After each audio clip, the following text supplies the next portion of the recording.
ये अजय गुप्ता हैं और ये पहले तहसीलदार, नायब तहसीलदार हुए, फिर असिस्टेंट डायरेक्टर हुए, फिर उसके बाद डीएसपी हुए, फिर डिप्टी कलेक्टर हुए। एक लंबी जर्नी है और अभी आईएफएस भी हो गए, इंडियन फॉरेस्ट सर्विस वाले। तो इस पे ताली बजानी चाहिए। और जब अजय यहां आया तो मैंने अजय से यही कहा, देखो अजय, बहुत सारा रिटॉरिक होता रहता है, सो वी प्ले विद रिटॉरिक्स। अब तुम पूछोगे व्हाट इज रिटॉरिक? रिटॉरिक मतलब होता है किसी की, मतलब बोल ओल करके किसी की भावनाओं को एक्सप्लॉइट कर लेना। तो जब इंटरव्यू में बोलते हैं तो हम रिटॉरिक्स यूज करते हैं।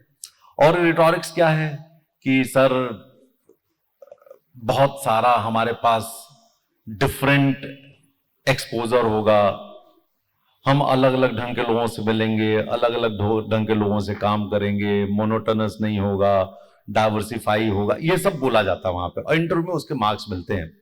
मैंने अजय से जब मैं इंटरव्यू ले रहा तो मैंने कहा था, अजय या तो तुम्हें नंबर बहुत खराब देगा, इफ यू रिमेंबर, मैंने कहा या तो तुम्हें नंबर बहुत खराब देगा और तुम्हें बाहर करेगा। क्यों? क्योंकि वो चाहेगा कि कोई नया बच्चा आ जाए, और या फिर नंबर इतने देगा कि कल्पना नहीं होगी, कि गारंटीड एंट्री हो जाए डिप्टी कलेक्टर में। यही बोला था मैंने, if you remember my words. ठीक है, जैसे ये लड़का है पलक, इसके नंबर बहुत अच्छे हैं मेंस में, इंटरव्यू में 104 नंबर, नहीं तो डिप्टी कलेक्टर तो ये भी था। ये तुम्हारे बराबर इसको मिल जाते नंबर तो ये भी डिप्टी कलेक्टर हो जाता, लेकिन अभी नायब तहसीलदार बने। बहुत सारी चीजें, इसलिए मैं कहता हूं रिटॉरिक्स का काम है। अब रिटॉरिक मैंने क्यों कहा अजय को, ये समझो। क्या अजय डिप्टी कलेक्टर बने रहेंगे आईएफएस छोड़ करके? ये है रिटॉरिक का एग्जैक्ट शानदार एग्जाम्पल। सही कह रहा हूं नहीं कह रहा हूं? क्योंकि ये आईएफएस नहीं छोड़ पाएंगे भले ही कितनी मोनोटोनी हो। क्यों? क्योंकि वो बेहतर जॉब है, इसमें कोई कहने वाली बात ही नहीं है। हां, ये जरूर है कि अब इनको एक डोज मिल गई है अच्छी वाली मोटिवेशन की, तो हो सकता है अगले साल ये आईएएस बन जाए, ये भी कोई बड़ी बात नहीं है। ऑप्शन है कि नहीं है ना अभी? तो मैं चाहूंगा कि अजय जो बोलना चाहे बोले, बेहतर होगा। और कल मैडम ने मुझे बताया कि अजय को आज आना है, तो हमने कहा ठीक है, आ जाते हैं, बैठ जाते हैं। तो क्लास के बीच में ही अजय आए हैं, क्लास के बीच में ही अजय आपसे कुछ इंटरेक्ट करेंगे और फिर हम फिर क्लास कंटिन्यू कर देंगे। नो छुट्टी। बच्चे बड़े खुश हो जाते छुट्टी उट्टी मिलने लगे तो। चलो अजय के पास। Thank you so much sir. मतलब सर के जो शब्द जो रहते हैं ना, इतने हमेशा इतने मोटिवेटिंग भी रहते हैं, तो बहुत सटीक भी रहते हैं। तो सर के जो प्रेडिक्शंस होते हैं, सर का जो पूरा जो मतलब पूरी प्रोसेस को जो एनालाइज करने का जो वो है ना, बहुत मतलब डिफरेंट है और बहुत मतलब एक्सपीरियंस के आधार पर वो बेस्ड है। मतलब मुझे जो अकेडमी में जो सर लोग पढ़ाते थे ना पुलिस अकेडमी में, वो भी सर के छात्र रह चुके हैं। तो आप समझ सकते हैं कि मतलब कितना सर के पास वो है, एक्सपीरियंस है, वो है, विजडम है एक। तो ठीक है, आप लोगों को सब पता ही है। बाकी मैं वही मतलब मेरा ये था कि मैं चाहता था इंटरेक्ट करूं आप लोगों से। तो आपके मन में अगर कुछ मतलब कोई क्वेश्चन वगैरह है तो आप लोग पूछिए, तो मुझे बहुत अच्छा लगेगा अगर मैं कुछ कंट्रीब्यूट कर पाऊं। बाकी सर तो फिर हैं हमारे सबके मार्गदर्शक। आंसर राइटिंग प्रैक्टिस मैंने 2020 के लिए, मैं सही बताऊं ना, वो आप मेरी देखिए, पहले तो ट्रेनिंग चल रही थी पुलिस अकेडमी में, है ना। तो ट्रेनिंग के बीच में मैंने 2019 वाला मेंस दिया था, और फिर ट्रेनिंग से जैसे फ्री हुए थे, जैसे डिस्ट्रिक्ट में वापस ज्वाइन किया था, तो वैसे फिर 2020 वाला मेंस दिया था। तो बहुत मेरे पास टाइम नहीं था। वहां पे ट्रेनिंग ऐसी होती है कि आप मान के चलो कि सवेरे 4:30 बजे उठ जाते हो आप, 5 बजे जो रिपोर्टिंग हो जाती है ग्राउंड पे, और फिर वहां से लेकर रात को 9 बजे तक आप लगे रहते हो। आपको ज्यादा टाइम मिलता नहीं है सोचने समझने का, अगर वो दिन कैसे निकल जाता है पता ही नहीं चलता, है ना। 9 बजे हालत ऐसी हो जाती है कि फिर कुछ करने धरने का मन करता नहीं है। तो मेरे पास बहुत ज्यादा वो तो नहीं था, लेकिन मैंने इतना प्रयास किया कि लास्ट ईयर के जो पेपर्स वगैरह हैं उनको मैं अच्छे से कर लूं। और चूंकि मेरे पास फुल लेंथ टेस्ट लिखने का टाइम नहीं होता था, तो मैं करता ये था कि जैसे क्वेश्चन है 5 नंबर का मान लीजिए, तो मैं ये देखता था कि ठीक है ये क्वेश्चन है, इसमें मुझे इंट्रोडक्शन क्या लिखना है, मैं कौन कौन से 5 या 6 पॉइंट हैं जो इसके कोर पार्ट को एड्रेस करने के लिए लिखूंगा। फिर मैं देखता था कि कौन सा ऐसा 2-3 फैक्ट है जो मैं इसमें एकोमोडेट कर सकता हूँ। फिर मैं ये देखता था कि इसको स्ट्रक्चर कैसे करूँ, भाई कौन सी चीज पहले आनी चाहिए, कौन सी चीज बाद में आनी चाहिए, कौन सी हेडिंग्स रहेंगी, कौन सी सब हेडिंग्स रहेंगी, कौन से कीवर्ड्स रहेंगे जो मेरे आंसर में आने ही चाहिए, है ना। साइड में मुझे क्या बनाना है, कौन सा चित्र, थोड़ी बहुत चित्रकारी तो करनी पड़ती है आंसर में, तो साइड में मुझे फ्लो चार्ट बनानी है कि डायग्राम बनाना है, क्योंकि फैक्ट को बॉक्स में लिख देना है। तो इस तरह से मैं थोड़ा सा प्रैक्टिस करता था, क्योंकि बहुत मेरे पास टाइम नहीं था कि मैं फुल लेंथ टेस्ट लिखूं। तो मैं थोड़ा सा कीवर्ड में मतलब कोशिश करता था कि वो 5 मार्क का क्वेश्चन में 1 मिनट में मेन जो चीजें हैं उसकी अपने आंसर मतलब जो भी प्रैक्टिस कॉपी है मेरी उसमें लिख लूं। तो ऐसे मैंने बहुत सारे क्वेश्चंस प्रैक्टिस किए थे। तो क्या हुआ कि क्वेश्चंस की कवरेज भी हो गई कि हाँ बहुत डाइवर्सिटी ऑफ क्वेश्चंस प्रैक्टिस भी कर ली मैंने, जो भी मेरे पास लिमिटेड टाइम अवेलेबल था, है ना। और फिर ये भी एक रिवीजन टाइप में भी होता रहता है लगातार कि हाँ ठीक है स्ट्रक्चर अपने दिमाग में क्लियर है, कि फिर फाइनल आंसर में आपके बस आपको वो लिखना ही होता है। आपके दिमाग में क्लियर होना चाहिए कि भाई इसके बाद ये लिखना है मुझे, इसके बाद ये लिखना है, इसके बाद ऐसे आएगा ऐसे आएगा। ये पहले से अगर पिक्चर बनी होगी ना कुछ, तो फिर आपको एग्जाम में क्या फाइनल ज्यादा टाइम नहीं लगेगा वो एड्रेस करने में, क्योंकि टाइम वहां पे होता नहीं है। 5 नंबर के क्वेश्चन के लिए मुश्किल से 3 मिनट होते हैं अपने पास, है ना। 9 लाइन का वो स्पेस है, तो स्पेस को बहुत एफिशिएंटली यूटिलाइज करना, है ना। जो भी वैल्यू एडिशन जो आप कर सकते हो उस आंसर में वो करो, आप पहले से प्रिपेयर करके रखो उसको। वैल्यू एडिशन कहीं से भी हो सकता है, एमपी इकोनॉमिक सर्वे से हो सकता है, इंडियन इकोनॉमिक सर्वे से हो सकता है, बजट से हो सकता है, स्कीम्स पढ़ के हो सकता है, बहुत सारी चीजें हैं, है ना। करंट अफेयर्स कुछ आप डाल दो तो बहुत अच्छा है। मैं वेब तो अपने को बनाना ही है जहां पे रिक्वायरमेंट है, फैक्ट्स आप दे सको तो बढ़िया है, लेकिन क्वेश्चन की कोर डिमांड आप एड्रेस करो, मेन चीज वो है। ऐसा नहीं कि हम जो पढ़ के गए वो हमने लिख दिया पेपर में, नहीं, क्वेश्चन में जो पूछा गया है वो हमें लिखना है, लेकिन जो पढ़ के गए उससे कनेक्ट करते हुए, मतलब, है ना। क्वेश्चन की कोर डिमांड एड्रेस होनी चाहिए, मेन बात यह है।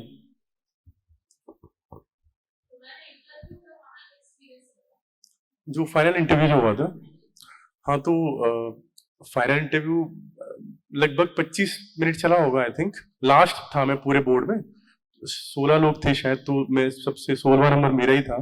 तो गया मैं, जैसे इंटर हुआ तो चेयरमैन साहब जो थे उन्होंने देखा कि हाँ डीएसपी हैं ऑलरेडी, तो उन्होंने बस मेनली मोटा मोटा यही पूछा था कि आप बनना क्यों चाह रहे हैं आप डिप्टी कलेक्टर। तो मैंने दिए अपने 2-3 रीजंस वगैरह, तो ठीक है हंस दिए वो। फिर उसके बाद एक सिचुएशन दी थी उन्होंने ऐसी, मतलब कुछ टाइप की, भाई 4 तरह के लोग हैं, आप एक्सीडेंट हो गया उनका, फिर आप किसको बचाना पसंद करेंगे, आप एक ही व्यक्ति को आप बचा सकते हो। तो इस तरह की एक सिचुएशन दी थी उन्होंने, फिर उन्होंने बोर्ड मेंबर को पास कर दिया था। तो बोर्ड मेंबर्स ने फिर पूछे थे, एक ने थोड़ा सा टेक्निकल टाइप के क्वेश्चन पूछे कि ठीक है, जैसे फॉरेंसिक्स के ऊपर उन्होंने पूछा था कि भैया अफीम है, इसको आप कैसे, आपने अफीम जब्त किया, आप कैसे आइडेंटिफाई करोगे कि कहाँ कौन से एरिया की पैदाइश है अफीम। तो उसका कुछ होता है वो तरीका। फिर उसके बाद उन्होंने पूछा कि भाई आईटी को आप कैसे यूज करोगे प्रिवेंशन ऑफ क्राइम में, आईटी या आर्टिफिशियल इंटेलिजेंस को, ये क्वेश्चन पूछा उन्होंने। फिर उस पर 1-2 क्रॉस क्वेश्चन वगैरह भी हुए। फिर उन्होंने पूछा कि कहाँ कहीं यूज हो रही है क्या इस तरह की टेक्नोलॉजी जो आप बता रहे हो, पहले कहाँ यूज हुई थी। तो ये सब बातें हुई थी। फिर जो अदर मेंबर थे उन्होंने काफी पूछा था, उन्होंने करंट अफेयर्स में मेनली पूछा था, ये नक्सलिज्म इश्यू पे चर्चा हुई थी। फिर उसके बाद G20 पे चर्चा हुई थी। G20 की टैगलाइन उन्होंने बोला कि अच्छा टैगलाइन जो है हिंदी में ऐसी है, इंग्लिश में ऐसी है, अलग अलग क्यों बनाई है, क्या मतलब है इसका। तो ट्रांसलेशन भी वो नहीं होता जो जो हिंदी में उन्होंने बनाया, जो इंग्लिश में उन्होंने बनाया। तो फिर कुछ कुछ एक्सप्लेन किया मैंने कि सर ऐसा इसलिए है ये सब। फिर उन्होंने उस पर 2-3 और क्वेश्चन किए। फिर नक्सलिज्म पे पूछा कि अच्छा घट रहा है कि बढ़ रहा है, एमपी में कितनी डिस्ट्रिक्ट्स हैं जो इससे अफेक्टेड हैं, कहाँ कहाँ पे दिक्कत है, क्या स्ट्रेटेजी फॉलो की जा रही है, या फिर कहाँ बेस्ट एग्जांपल्स क्या है जहाँ पे सक्सेसफुली हमने टैकल किया है ना। तो इस तरह के क्वेश्चन हुए। और भी 2-4 मतलब करंट में तीसरे मेंबर ने काफी सारे क्वेश्चंस करंट अफेयर्स के ऊपर पूछे थे। तो मुझे अभी तो एग्जैक्टली याद नहीं, मोटा मोटा यही चला था, मतलब इंटरव्यू लगभग 25 मिनट रहा होगा, इतना था। हाँ मार्क्स अच्छे मिले थे, मतलब मैं सेटिस्फाइड था इंटरव्यू देने के बाद। वैसे तो 165 मार्क्स मुझे मिले 175 में से, तो अच्छे मार्क्स हैं मतलब अपने आप में, सेकंड हाईएस्ट मार्क्स थे शायद।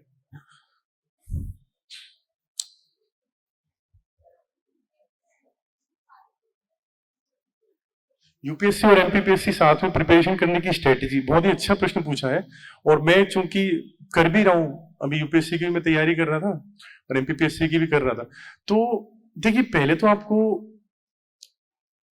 आपकी स्ट्रेटेजी यहाँ पे आपको क्लियर कट बनानी पड़ेगी बेस्ड ऑन कि आपके पास टाइम कितना अवेलेबल है ना। आप पहले देखो कि आपके पास कितने घंटे अवेलेबल है दिन भर के, फिर आप देखो कि एग्जाम कब कब है। भाई इसका एग्जाम मान लीजिए यूपीएससी का एग्जाम प्रीलिम्स का जून में होने वाला है, पीएससी का मान लीजिए लेट्स से जुलाई में होने वाला है ना। तो आप थोड़ा सा प्लानिंग करो पहले से, है ना। एक तो ठीक है, एक तो होगी लॉन्ग टर्म प्लानिंग, एक होगी शॉर्ट टर्म प्लानिंग जब एग्जाम पास में होगा। तो लॉन्ग टर्म प्लानिंग जब आप करोगे ना, जब आप 1-1.5 साल पहले से एग्जाम की स्टार्ट करोगे प्रिपरेशन करना, तो आप ये आइडेंटिफाई, पहले तो आप सिलेबस देखो दोनों का, है ना। सिलेबस आप देखो बहुत अच्छे से, उसकी स्टडी करो। लास्ट ईयर के क्वेश्चन पेपर्स देखो आप कि पीएससी में कैसे क्वेश्चन पूछे जा रहे हैं, यूपीएससी में कैसे क्वेश्चन पूछे जा रहे हैं, और उनके एरियाज ऑफ कन्वर्जेंस क्या है।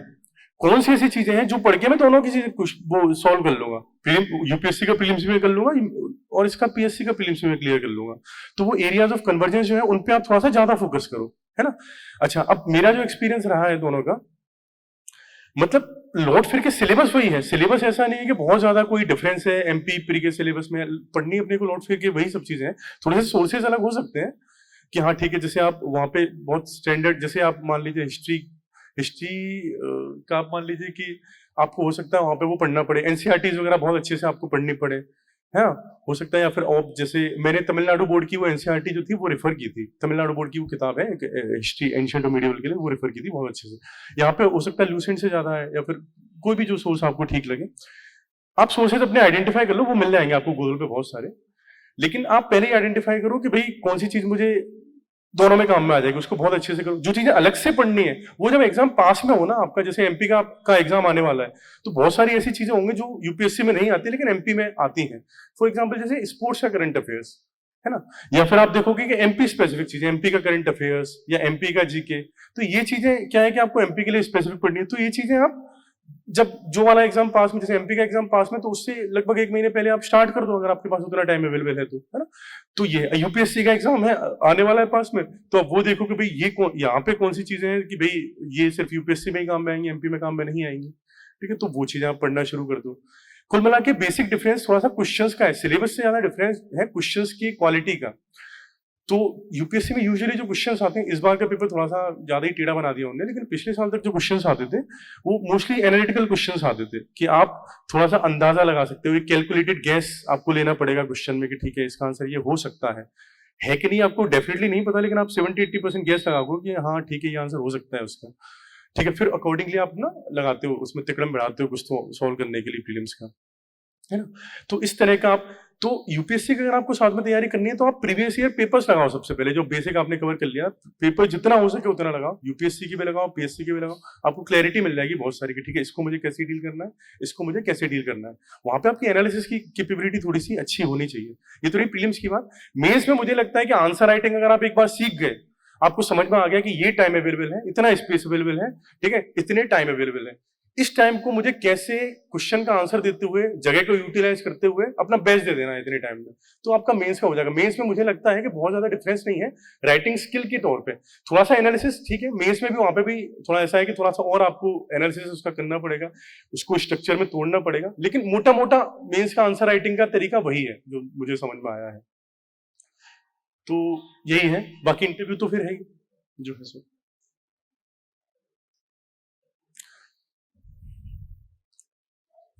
और भी पूछो, बताओ।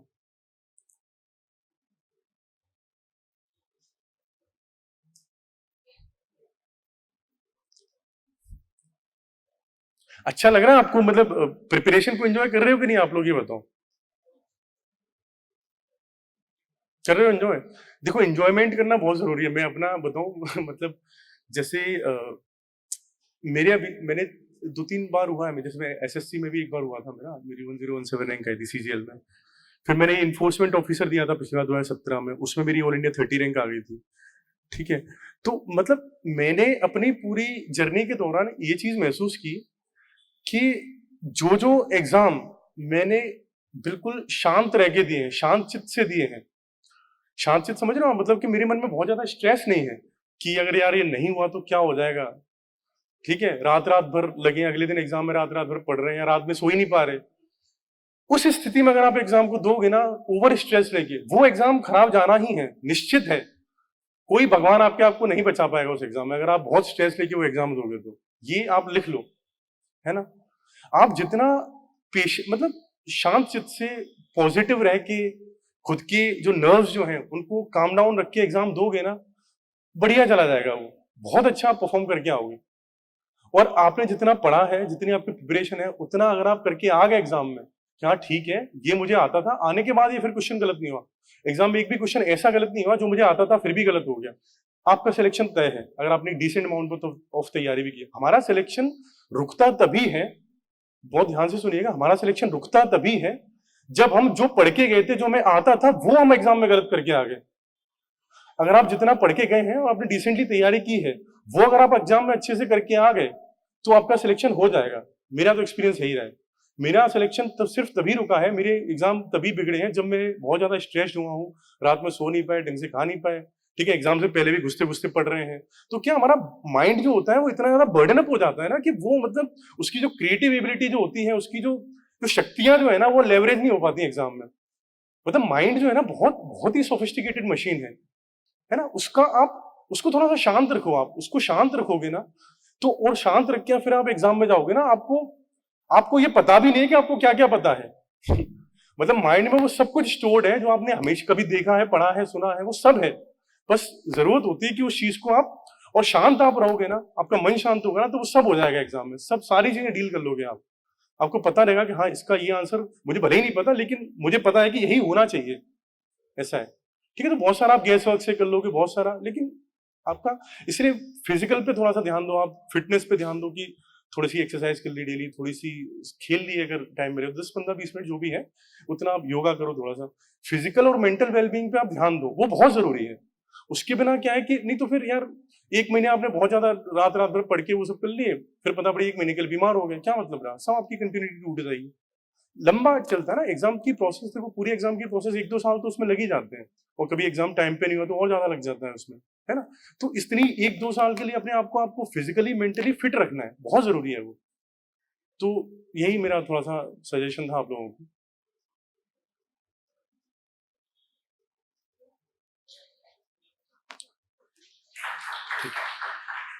थैंक यू, चलिए ऑल द बेस्ट आपको, बिल्कुल आपके एग्जाम के लिए। बाकी सर का मार्गदर्शन तो है ही आपके पास, मैम का। Thank you so much. जो अजय का कहना है वो तो मैं यहां जीता हूं रोज, बिना हंसे हुए तो मैं पढ़ा ही नहीं सकता हूं, दिन भर सिर्फ हंसता हूं मैं क्लास में।